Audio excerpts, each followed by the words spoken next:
Salve, salve galera, estamos mais uma vez aí no nosso curso de processo penal e agora vamos trabalhar o tópico do habeas corpus, né, e o seu processamento. Gente, bem tranquilo, bem simples, é um tópico aí que nós estamos gravando para você, porque veio agora de forma expressa no nosso edital, né, do DPEM, o cargo lá de agente, né, então vamos trabalhar bem tranquilo, bem simples também. Gente, o habeas corpus nada mais é que uma ação constitucional. Primeira coisa que a gente vai observar, que eu já vi algumas questões, não sei, do CESP ele gosta, né, de trabalhar bastante situações, há uma grande discussão, né, a nível doutrinário, se o habeas corpus é um recurso ou não. O habeas corpus é recurso ou não é recurso? Duas correntes falam sobre isso. A primeira corrente defende que o habeas corpus é um recurso. Por quê que ele é um recurso? Porque lá nos artigos 647 e 648, onde trata do habeas corpus, do Código de Processo Penal, ele está dentro do capítulo dos recursos. Então essa parte, essa corrente doutrinária entende assim, ó, se o legislador colocou dentro do capítulo dos recursos, então ele é um recurso. Tudo bem? Mas tem uma segunda corrente que diz não, o habeas corpus não é recurso. O habeas corpus é uma ação constitucional autônoma. Por quê? Porque a origem do habeas corpus não está lá nos artigos 647 e 648, ele nasce exatamente no artigo 5º, inciso 68 da Constituição Federal, que é um direito fundamental que nós temos para assegurar o nosso direito de locomoção, que a gente vai falar sobre isso. Tudo bem? E o que prevalece aí, professor? Ele é uma ação constitucional. Tá joia? Ele nasceu com a Constituição lá de 1988. Claro, existia o habeas corpus antes? Existia. Mas quando lá uma Constituição, constitui um novo Estado. Está começando tudo novo. E o habeas corpus veio novo ali junto com ele. Então, para a tua provinha aí, não sei se ele trabalharia isso com você, tem nada de recurso, ele é uma ação constitucional. Mas eu acredito que aí não seria o que iria cobrar tanto de vocês. Seguindo, uma ação constitucional e ele vai tutelar, proteger o quê? O nosso direito de locomoção, também chamar de direito ambulatorial. Tá joia? O que significa esse direito de locomoção, direito ambulatorial? Direito de ir, vir e permanecer, ficar. Tudo bem? Cuidado, muita gente tem uma mania de falar assim: o que é o direito de locomoção? Meu direito de ir e vir. Beleza, seu direito de ir e de vir. Então você não pode ficar. Você não vai poder ficar. Cuidado. Tá joia? Você falar direito ir e vir só, não está errado, mas está incompleto. Ir, vir e permanecer, ficar no mesmo local. Tudo bem? E ele faz exatamente isso. E a previsão, como eu disse, artigo 5º, inciso 68 da Constituição Federal e também tem previsão lá no 647 e 648 do Código de Processo Penal. Beleza pura? Tranquilo? Então vimos aí o que é o habeas corpus, que é uma ação constitucional autônoma, e tem por finalidade o quê? Proteger o nosso direito de locomoção, bem simplesinho assim, gente. Não tem segredo aqui. Tá joia? O que esse direito de locomoção, também chamado de liberdade ambulatorial aí, é o nosso direito de ir e vir e permanecer. Tudo bem? Modalidades de habeas corpus. Nós temos duas modalidades. Tá? Temos duas modalidades aqui, que é o nosso habeas corpus repressivo, também chamado de liberatório, e o habeas corpus preventivo. Aqui há uma grande confusão, tá? Entre os aluninhos aí. Sempre quando eu passo esse tópico aqui, a galera na sala de aula lá no presencial dá aquela viajada na maionese. Cuidado. Porque o que acontece? Quando nós falamos de habeas corpus repressivo, liberatório, todo mundo pensa que o cara tem que estar preso necessariamente. Negativo. Tá? O repressivo, cara, se ele estiver preso, com muito mais razão, né? Mas não necessariamente, isso que eu quero dizer, ele tem que estar fechado no cárcere para que seja um habeas corpus repressivo. Professor, então quando é que será um habeas corpus repressivo? É quando existe de forma concreta, tá? Olha lá, ó, existe de forma concreta um ato constrangedor que possa levar o quê? O cerceamento da minha liberdade de locomoção. Se eu estiver sofrendo um processo criminal, estou sendo processado criminalmente? Tá lá, estou sendo réu no processo? Pergunto para você, tem um ato real, concreto, que possa a qualquer momento cercear meu direito de locomoção? Com certeza. No meio do processo, por exemplo, pode ser decretada a minha prisão preventiva, posso ser condenado, ter que executar minha pena.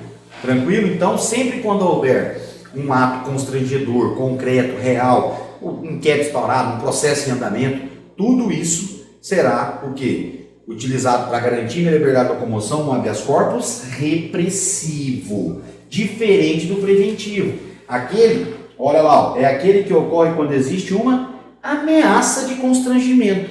Aqui há o constrangimento, ó, que já existe um ato de constrangedor. Há um ato que já está me constrangendo. Seja um inquérito, seja um processo em andamento, ou seja, eu já preso mesmo.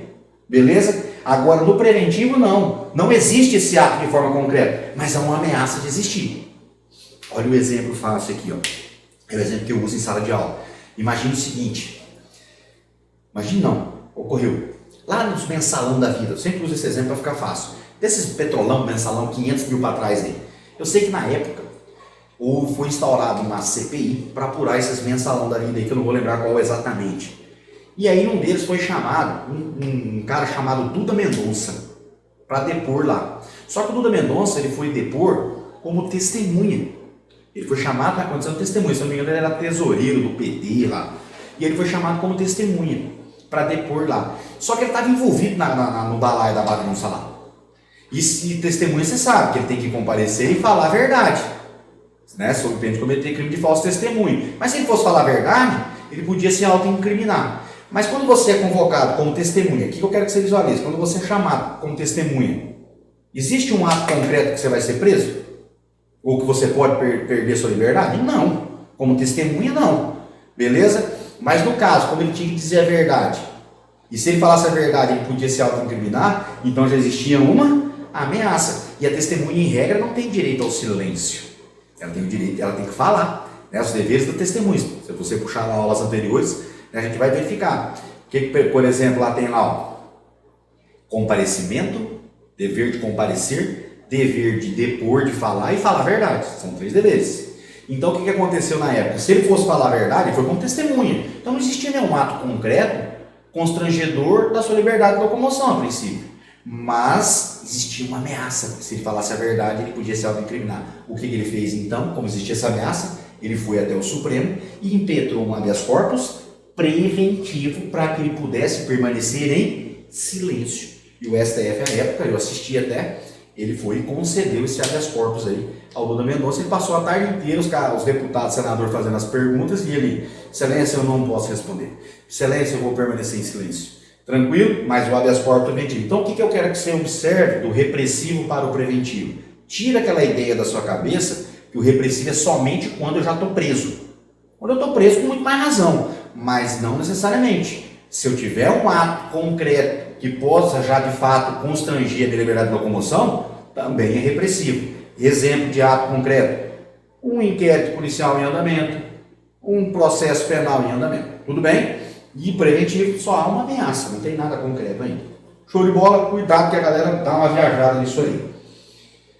Partes no habeas corpus, né? Quem são as partes aí no nosso HC, né? No nosso habeas corpus?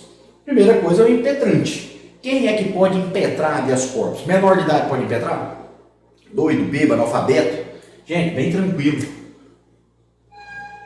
Qualquer pessoa pode impetrar habeas corpus. Qualquer um.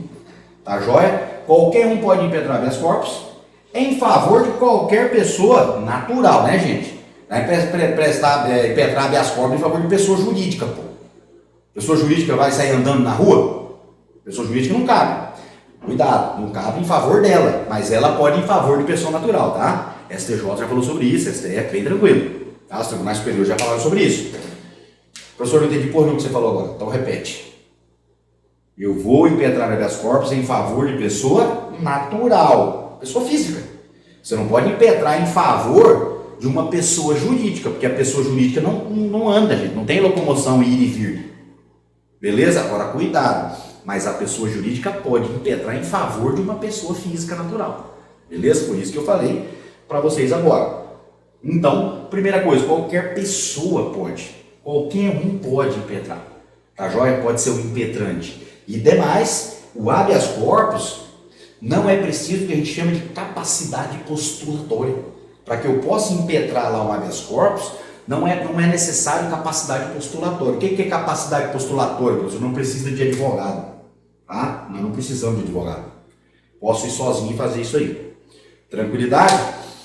Então, quem pode impetrar? Qualquer pessoa em favor de uma pessoa natural, não havendo necessidade de o impetrante ser advogado nem contratar advogado. Normalmente contrata, né? Porque o advogado é mais técnico e tal. Mas precisaria não. Por quê, gente? O habeas corpus, ele é uma ação constitucional que ela não tem formalidade. Se você pegar os livros de direito lá, né, dos nossos doutrinadores, principalmente o mais clássico, fala que pode ser no saco de papel de pão, pode ser no papel higiênico. Ou seja, não tem formalidade nenhuma. A única coisa que você tem que cuidar no habeas corpus, o único requisito que tem, né, que é cobrado no habeas corpus, ele não pode ser um habeas corpus apócrifo. O que é apócrifo? Anônimo. Tem que assinar. Beleza? Tem que assinar. Esse é a única coisa que é o requisito. Mas não existe formalidade nenhuma. Tudo bem? Então qualquer pessoa pode impetrar sem problema nenhum e não é necessário. Tá joia?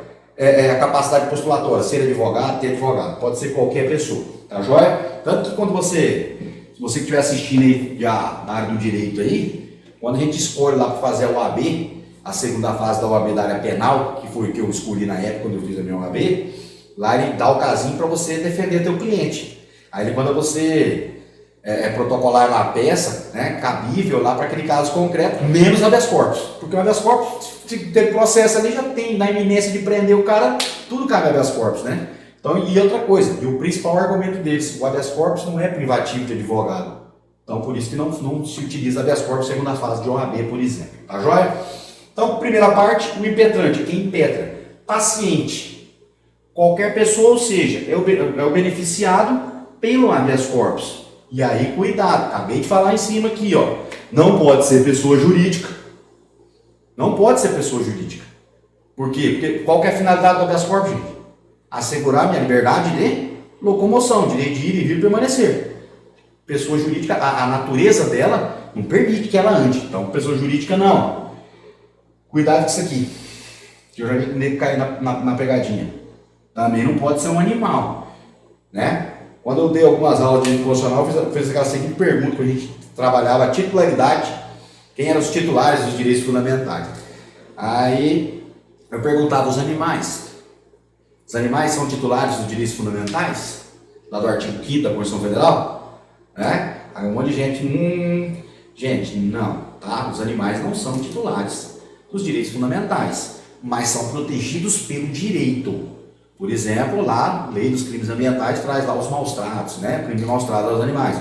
Eles têm proteção no direito, mas não são, tranquilo, titulares dos direitos fundamentais. Logo, nosso HC é um direito fundamental, se ele não é titular, não vai ser impetrado habeas corpus em favor do animal. Tá joia? Porque senão era fácil, então o cachorro lá tá preso. Abre o portão, vê se ele não quer sair. Ele quer. Só que você está prendendo ele lá, não está prendendo? Cerceando a liberdade de locomoção dele? Então vamos impetrar um habeas corpus em favor do cachorro? Não. Tá joia? Não dá. Beleza? Tranquilo? Então bastante atenção aí, tá? Não é possível. Somente pessoa física, natural, que é que tem liberdade. E a autoridade coatora, né? Que é outra parte no habeas corpus aí. Pode ser um particular ou pode ser uma autoridade pública. A autoridade pública é fácil, né? Quem são pessoas que podem cercear a liberdade de locomoção aí, que seja uma autoridade pública? O delegado de polícia, o juiz, né? Essa galera aí fica fácil. Mas e o particular? Você pode impetrar com o particular? Pode. Você quer ver o que acontecia muito? Né? A pessoa, sei lá, determinada família tomou um tiro ou sofreu um acidente muito grave e aí chegava correndo tudo com a pessoa na emergência para o hospital. Chegava no hospital, os estavam assim, e o cara tá meio ali na hora, não, só precisa dar um cheque calção para poder atender. E aí você não tinha R$1 no bolso, matou o familiar, tá morrendo, metia o borrachudo para cima, depois não vê como é que faz para pagar. Beleza? E eles atendiam. Quando o paciente ia ter alta, eu não tinha o dinheiro ainda para pagar. O que eles faziam? Segurava o paciente no hospital. Eles seguravam o paciente no hospital até pagar. Ou seja, hoje inclusive isso é crime, né? Artigo 135b. Hoje é crime isso aí. Então veja que o que acontecia? O hospital particular ficava lá o quê? Cerceando a liberdade de locomoção do paciente lá. Da pessoa acidentada. Porque o familiar não pagou lá o cheque calção lá que ele deixou. Então nesse caso, cerceou a liberdade de locomoção, habeas corpus. Então, particular é um exemplo clássico que realmente acontecia na prática isso. Tá aí o particular para você. Tudo bem? Tranquilo? Então, fiquem atentos para isso. O que mais? Por fim, aí para fechar, a competência para julgar um habeas corpus. Aqui é a regra geral que eu estou trazendo para vocês, né? Tem lá as competências de quem tem prerrogativa e etc. Mas aqui é a regra geral para você, né? A regra comum, né? Porque tem gente prerrogativa. Por exemplo, o governador. Quem vai julgar o habeas corpus lá do governador, impetrado em favor do governador? STJ, né? Procurador da República. Procurador da República, STF, e assim vai. Aqui é regra na geral. Então, olha só, será impetrado para a autoridade que está acima da autoridade coatora. Bem simples. A autoridade coatora é que determinou o cerceamento da liberdade. Então, quem vai julgar esse habeas corpus? Quem é competente para julgar? Quem está um grau acima. Particular o delegado, né, que cerceou a liberdade de locomoção. O delegado foi lá e prendeu o cara. Quem que vai julgar esse habeas corpus contra o delegado? O delegado é a autoridade coatora. É quem prendeu. O juiz de direito. Beleza? Beleza. Chegou lá para o juiz de direito, aí o juiz falou assim... Não, mantém a prisão. Quando o juiz mantém a prisão, negou o habeas corpus aqui, então o juiz passa, quem está segurando preso agora? Agora o juiz. Esse juiz agora, ele passa a ser o coator. Ele que está coagindo agora. Quem que vai julgar? TJ ou TRF, Senado Estadual ou Federal. São os desembargadores. Beleza? Chegou lá com os desembargadores do habeas corpus, eles julgaram. Mantém preso. Quando mantém preso, né, os desembargadores aqui do TJ, eles passam a ser aqui agora. Autoridade coatora. Quem vai julgar? STJ, os ministros do STJ. Chegou o habeas corpus do STJ. O STJ falou assim, mantém preso. Nega o pedido de habeas corpus. Tranquilo? Então o STJ passa a ser o coator. Ele que está coagindo agora, ele que está mantendo preso. Vai para quem? Para o Supremo Tribunal Federal. E chegou no Supremo Tribunal Federal, eles julgaram e falou assim, mantém preso. Agora vai ficar preso. Porque o STF é nosso ápice aí do nosso Poder Judiciário. Tudo bem? Aqui, lembrando para vocês, eu estou dando a regra geral, né? Existem as autoridades que têm um foro prerrogativo de função, que aí o habeas corpus já vai direto para a autoridade prevista lá na Constituição, para ter competência para julgá-los. Fechou? Tranquilo? Professor, como assim? Prefeito, TJ, governador, STJ, presidente da República, STF. Então, são essa galera aí que tem essa prerrogativa de função. Tá joia? Então, habeas corpus bem básico, bem tranquilo. Isso que nós falamos aqui, juntando lá com a leitura lá do artigo 568, mais o 647 e o 648 do CPP, porra, caiu na provinha, é bingo, não tem como errar. Você vai ver que é bem tranquilo, bem fácil. Tá joia?